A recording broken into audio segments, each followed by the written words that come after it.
Evangelho segundo escreveu Lucas, capítulo 15. As crianças ficam preparadas. Lucas, capítulo 10, versículo 11. Lucas, capítulo 15, versículo 11. Lucas, capítulo 15, versículo 11.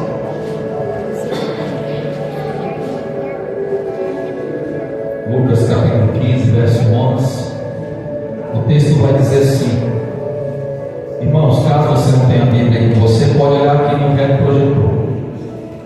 Diz assim: um certo homem tinha 2 filhos, e o mais moço deles disse ao pai: pai, dá-me herança dos bens que me pertencem. E ele repartiu por eles a fazenda. E poucos dias depois, o filho mais novo, ajuntando tudo, e partiu para uma terra longínqua, distante, e ali desperdiçou seus bens, vivendo irresponsavelmente. E havendo ele gasto tudo, houve naquela terra uma grande fome, e começou a padecer necessidades. Foi ele chegou uns cidadãos daquela terra, a qual mandou para os seus campos para apacentar porcos, e desejava saciar o seu estômago com as bolotas dos porcos comiam, porém ninguém lhe dava nada. E tornando em si, ou caindo em si, disse: quantos trabalhadores ou jornaleiros de meu pai têm abundância de pão, e eu aqui pereço de fome? Levantar-me-ei, irei ter com meu pai, e direi: pai, eu pequei contra o céu e perante ti, já não sou digno de ser chamado teu filho. Faze-me como um dos teus trabalhadores. E levantando-se foi para o pai.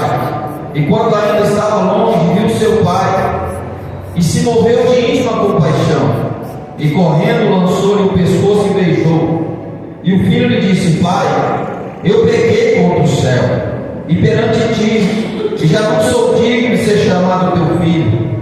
Mas o pai lhe disse aos seus servos: trazei depressa a melhor roupa, e vestiu, ponde um anel na mão e sandálias nos pés, trazei bezerro cevado, bezerro morro, e matai-o. Então comamos e nos alegramos, porque este meu filho estava morto, reviveu, tinha se perdido, foi achado. E começaram a alegrar-se. Amém, meus irmãos? Irmãos, esse texto é um texto conhecido. Em rápidas palavras, fala a respeito de uma família, de um pai e 2 filhos. Esse texto você não vai ver falando da mãe, somente do pai e 2 filhos. O texto nos ensina que esses 2 filhos tinham tudo na casa do pai, mas em um certo momento da vida, um dos filhos quis abandonar a casa do pai. A Bíblia não fala o motivo porquê. Quem sabe ele estava entediado da vida que ele estava vivendo. Quem sabe ele não queria receber mais ordens.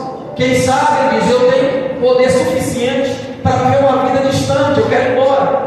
E assim ele chega até o pai e diz: pai, já que eu tenho a parte da herança, embora que a herança você só recebe na morte dos pais, mas ele quis a herança antecipada.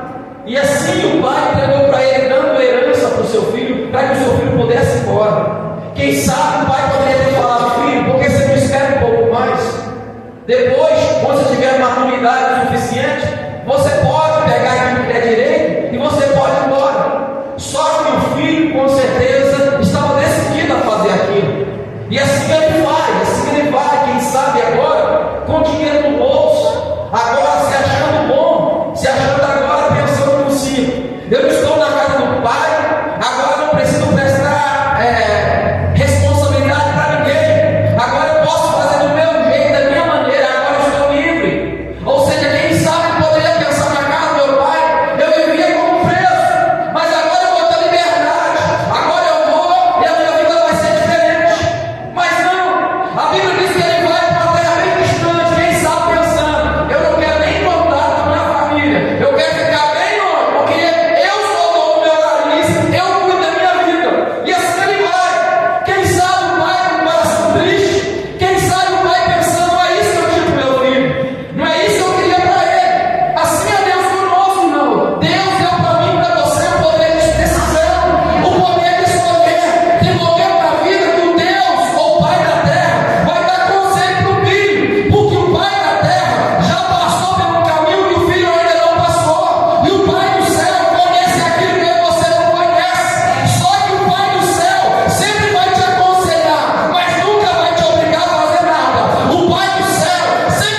que o meu pai tem para mim. Eu tinha tudo na casa do meu pai. E eu achei que estando distante da casa do meu pai, minha vida ia ser feliz. Sabe que Deus fala conosco que muitas vezes nós queremos fugir da presença do Pai. Mas eu vou dizer, onde você for, a palavra de Deus está no teu coração. Você não pode fugir de nada. Você pode até tentar apagar alguma coisa na sua memória, mas não. Quando a palavra de Deus é semeada no teu coração, você pode estar na terra mais distante. Lá Deus te encontra. Lá Deus te acha. Lá Deus te vê. E a Bíblia diz que diante daquela situação, Ele vai cair em si. Porque muitas vezes nós temos que olhar para dentro de nós e reconhecer como nós estamos diante de Deus. Porque o ser humano só muda quando ele reconhece o estado que ele se encontra. Porque ninguém muda, irmão, quando ele não reconhece o estado que ele se encontra. E a Bíblia diz que esse jovem, a Bíblia diz que ele cai assim. E ele começa a lembrar, nossa, na casa do meu pai, os funcionários do meu pai têm boa vontade. Eu aqui estou passando fome. Eu aqui estou querendo comer a comida dos povos. É isso que o diabo faz. É isso que Satanás faz na vida de muitas pessoas. Ele promete liberdade, mas na verdade ele quer fazer de nós, às vezes, prisioneiros dele. Mas eu vou dizer, Cristo tem liberdade para nós. Em Cristo nós não somos presos. Em Cristo nós somos livres.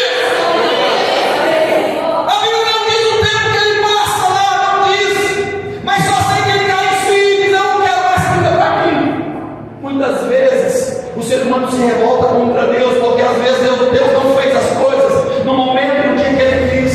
Mas muitas vezes nós vamos se revoltar com nós mesmos, porque o Pai sempre continua no mesmo lugar. É quem distancia de Deus, não é Deus que distancia do homem, é o homem que distancia de Deus. Mas uma coisa é certa, o filho diz, eu vou voltar para a casa do meu pai, porque o melhor lugar está na casa do Pai.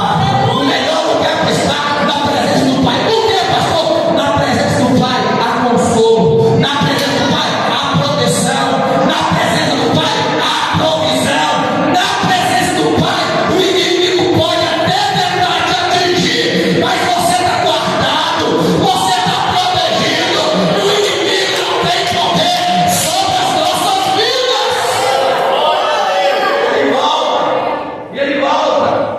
Irmão, quando ele volta, ele poderia ter porque no meio do caminho vai pensando, eu vou chegar e vou dizer, Pai, eu pequei contra o céu. Porque alguém só pede perdão pelos seus pecados quando reconhece que está no pecado e está no erro. Pequei contra o céu, pequei contra o Senhor, já não sou digno de ser chamado teu filho. Quem sabe ele esperava o pai dele lá agora, né?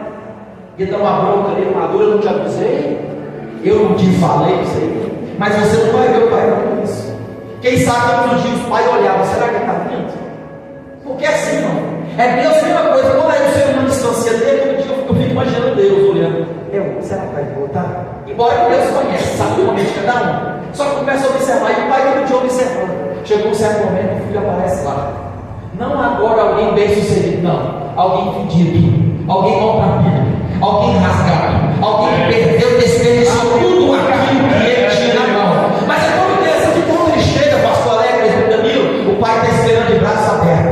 Vem, ainda a oportunidade para você. Vem, ainda a chance para você.